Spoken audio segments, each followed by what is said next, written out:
Hello everyone, Amy R here with Prairie Paper and Ink. And to start off my card today, I pulled out the Simon Says Stamp Frozen Fractals stencils.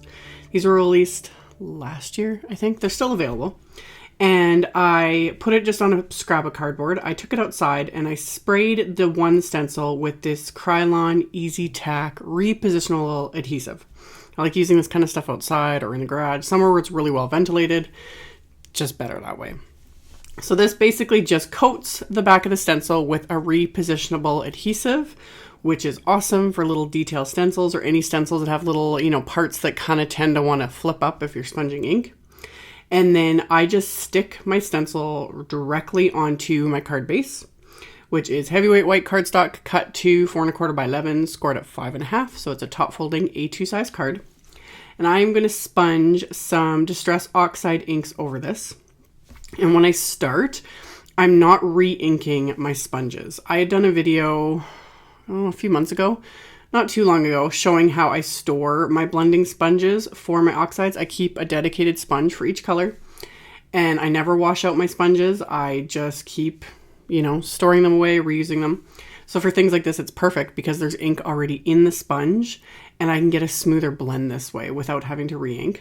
But another little trick I've been discovering is when I first ink up the sponge, rather than wipe it onto scratch paper, I've been wiping it onto my craft mat here, onto my glass craft mat, and I can pick up the ink from there. And it's like the difference is amazing. One, I can just pick up the ink directly from the glass mat that I've smushed off, but I can also wipe off any excess. And I'm really liking it. Like Tim Holtz was right when he said it's a game changer with the glass mat and sponging. So I did all my sponging. I peeled off the mask. I just wiped off the mask with a baby wipe. And that repositionable adhesive I can probably get a couple more uses out of it before I would have to respray it. So I will have a link in my blog post and info in my blog post. This is a limited edition stamp, only available while supplies last during Stamptember. This set's super cute. This is Winter is Here. And I stamped the little girl and one of the little hedgehogs just onto some Neenah 80-pound Classic Crest Solar White cardstock with Simon's Intense Black ink. And then I am going to color these in with Copic markers. So today I decided to go with a much deeper, richer skin tone for my little girl. And I'll have all the colors listed here on the screen, doing my usual go-to of darkest to lightest. And then this is one of my go-to brown color combos that I use for her hair. This is one I've been using pretty much since the beginning, since I first started using Copics. It's been 12 years, 10 years, 12 years. It's been a long time. So the E25, 27, and 29 is definitely one of my go-to brown combos. I just really like this color combo. So that's what I did for her hair. And then for her clothes, I'm doing a bunch of bright, kind of purples and pink colors to go with the colors I'd sponged over that snowflake. So I'm going to use kind of a purpley sort of combo for the majority, her little hat there, what you can see of it. And then for her coat and her little boots. And people ask a lot, how I come up with color combos, etc. With Copic markers, I highly recommend purchasing the hex chart that Sandy Elnock has created. It is wonderful. It is a really great way to kind of think outside the norms when it comes to Copic color combos. I refer to it regularly. If I remember, I will link to it in the description box below the video. It is definitely worth the purchase. I think it's only a few dollars. And then you print it out and then you fill it in with your Copic markers. It's also a great way to kind of keep track of the markers you have, but it's a really cool chart and I do use it all the time. I reach for it all the time. Just kind of gets me to think outside the box when it comes to combining colors. So after I did the purpley pink for her jacket one, I did more the hot pinks for her little skirt and her mitts. And then I did very, very, very pale pinks, almost white for her fuzzy part of her hat and her little strip down the front of her jacket and whatnot. So I added a little bit of BV20 just as a little bit of shading. And then for my little hedgehog dude, I started with the E44s and whatnot. This is kind of a more, I would call this almost like a grade brown.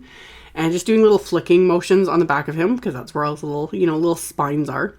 And then working my way to the lightest with all the little spines as well as his little body. And then I went actually back in and added some E57, just adding more of that flicking motion just to kind of deepen it up a little bit more. So added that, and then I also added R20 to his little cheek and his little ear. So once I'm done all of my Copic coloring, I'm going to take my white gel pen and start adding in a bunch of highlights and whatnot. So just going along and adding anywhere I would think the kind of lighter areas would be. And generally I always usually kind of just assume my light source is coming from the upper right when I'm adding highlights. But at the same time, I don't follow rules and I just kind of add them wherever. So after I'm done all of my coloring, all of my highlighting, I've got my images ready to go. I want to stamp the winter is here sentiment from this winter is here. It's my little images inside my stamp platform so that I can stamp this sentiment. Since it's a brand new set, usually things need to be inked up a couple times, stamped a couple times, and especially stamping over top of like Distress Oxide ink. So I stamped that a few times over top of that. And then I decided to ink up, there's some individual snowflake stamps in the set. Decided to ink those up with the oxide inks I'd used for the sponging and messed up a couple times. So I would either, you know, reline the stamps back up, which isn't too difficult since they're clear and I can see through them. And I would also re-stamp the image without ink of the same color. So stamp the little snowflakes kind of here and there.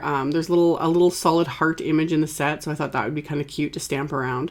And just I haven't adhered the main little characters yet. I'm just kind of stamping around them before I actually adhere them down onto my card.